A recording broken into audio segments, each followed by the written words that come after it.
Hello guys, welcome back to my channel ট্রেজি village cooking. তো guys, তোমরা কেমন আছো? আশা করছি সবাই খুব ভালো আছো। আর সকালবেলায় বেটুর স্কুল গেছিলাম, বেটুকে একটু আনতে গেছিলাম। আমরা একটু কাজও ছিল, তো ওই জন্য দেখো আমি গাঁদা চারা নিয়ে চলে এসেছি। বর্ষাকালে গাঁদা চারা, তো এখন কি হয় না, বর্ষাকালে সবাই কিন্তু গাছের চারা বেশিরভাগ লাগায়। তো আমার তো খুব গাছের লোভ, তার জন্য নিয়ে নিলাম চারা। আর ফুল গাছের প্রতি আমার কিন্তু খুবই মানে ইন্টারেস্ট। ফুল গাছ যাতে বাড়িতে হয় অনেক, খুব ভালো লাগে আমার। ফুল গাছ দেখলে মন খুব ভরে যায়। তো ওই জন্য আমি বর্ষাকালে ভাবলাম না, এখনই লাগাবো। আর এখানে দেখো কি কি নিয়েছি, দুটো, আর একটা হলুদ আর একটা হচ্ছে কমলা অরেঞ্জ বললো, দুটো গাঁদা চারা নিয়েছি।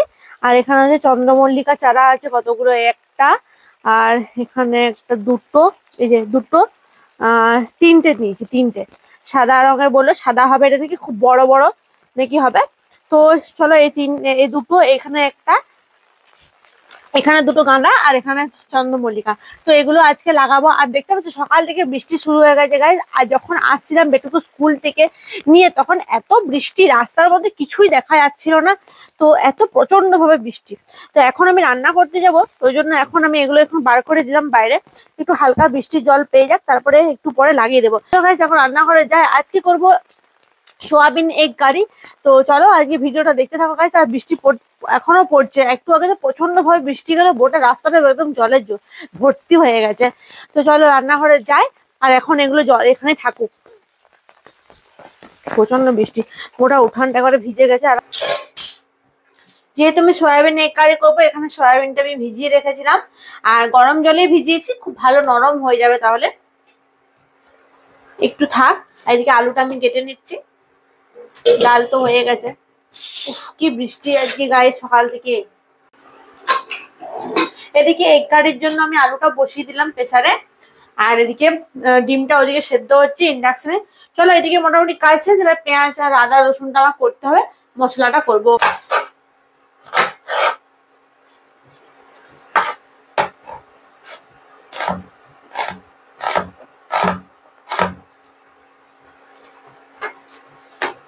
পেঁয়াজ ছোট ছোট করে কেটে নিলাম, এদিকে রসুন দেবো। বেশ সুন্দর কোয়াগুলো রসুনের, আমার এরকমই কোয়া পছন্দ, মানে বেশ বড় বড় হবে, দুটো দিলে কাজ হবে। ছোটগুলো বড় বিরক্তি লাগে ছাড়াতে।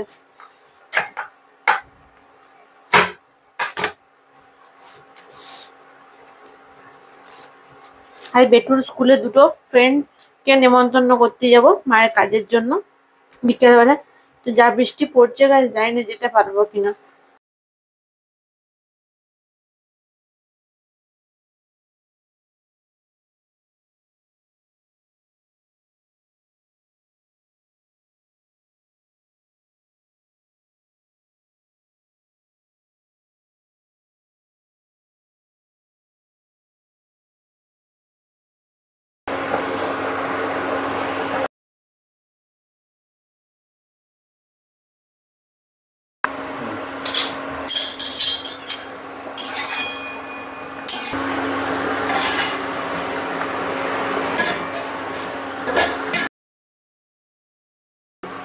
তো আগে সোয়াবিনটা ভেজে নেব, তারপরে ডিমগুলো ভাজবো।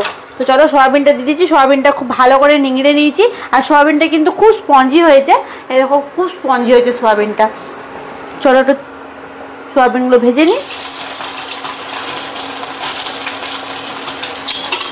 আর আমি এটা তোমাদের টিপস দিই, সোয়াবিন যে ভাজছি, তো সোয়াবিনটা অনেকে দেখবে অনেক সময় কড়াইয়ের মধ্যে লেগে যায়। তো এটা একটা ভালো টিপস হচ্ছে, হলুদ আর লবণ এটাতে অ্যাড করে দিই তারপরে ভাজতে। তাহলে হবে কি, সোয়াবিনটা কিন্তু এই কড়াইয়ের গায়ে কিন্তু একদমই লাগবে না।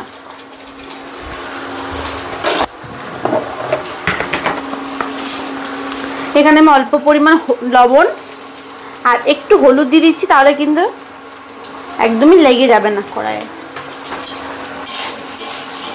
খুব ভালো করে কিন্তু ভাজা হয়ে যাবে।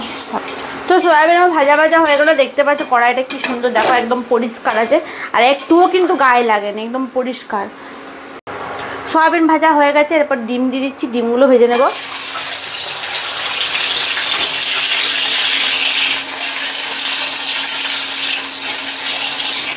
ডিমগুলো আমি হালকা সাদা তেলেই ভাজলাম। লাল লাল ভাজা হয়ে গেছে, হালকা ব্রাউন কালার ভেজেছি, বেশি ডিপ ভাজিনি। ডিম ভাজা হয়ে গেল, ডিমগুলো সয়াবিনের সঙ্গে তুলে দিচ্ছি।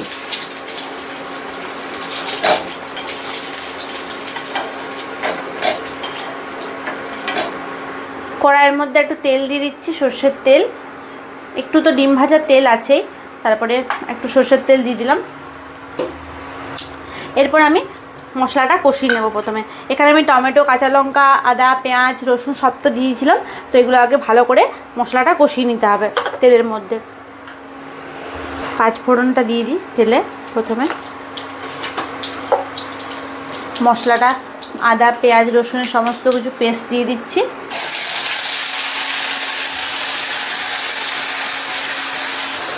মশলার বাটিটা ধুয়ে নিচ্ছি, একটু মশলাটা লেগেছিল, বাটিটা ধুয়ে দিই। এরপর একে একে মশলাটা অ্যাড করছি। হলুদ 1 চামচ, হলুদ, জিরে 1/2 চামচ, ধনে 1/2 চামচ, লবণ 1/2 চামচ। যেহেতু এটা আমি গ্রেভি টাইপের করব, তার জন্য কমে একটু লবণটা দিলাম। ঝোল হলে একটু বেশি লবণটা লাগবে। মশলাটা ভালো করে কষিয়ে নিচ্ছি। বাইরে মশলাটা হাফ কষানো হয়ে গেছে, এরপর আমি আলুটা দিয়ে আরেকবার কষিয়ে নেব। দিয়ে দিচ্ছি আলু।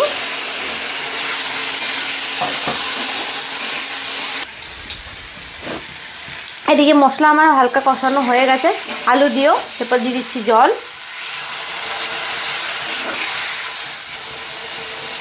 জল দিয়ে দিয়েছি, এবার আস্তে আস্তে একটু ফুটতে থাকুক।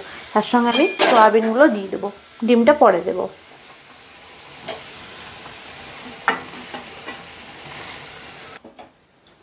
লো ফ্লেমে আমি 10 থেকে 15 মিনিটের জন্য এটা রেখে দিলাম, হালকা ফোটার জন্য। তো আলু আর সয়াবিনের ঝোলটা ফুটে এসছে, এরপর আমি ডিমগুলো দিয়ে দিচ্ছি এখানে।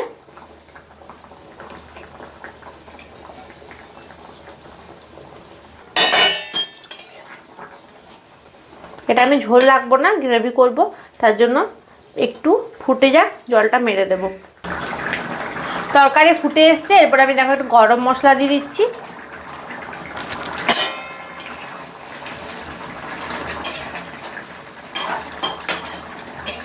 আর এরকম অল্প অল্প ঝোলই রাখবো, তো অল্প এখানে ঝোল ঝোল রেখে দিয়েছি। সয়াবিনের ঝোলটা অনেকটা টেনে নেবে, ওই জন্য একটু রেখে দিয়েছি, তাহলে অনেক শুকিয়ে যাবে। তো সয়া এগ কারি আমার কমপ্লিট গাইস, নামিয়ে নিচ্ছি।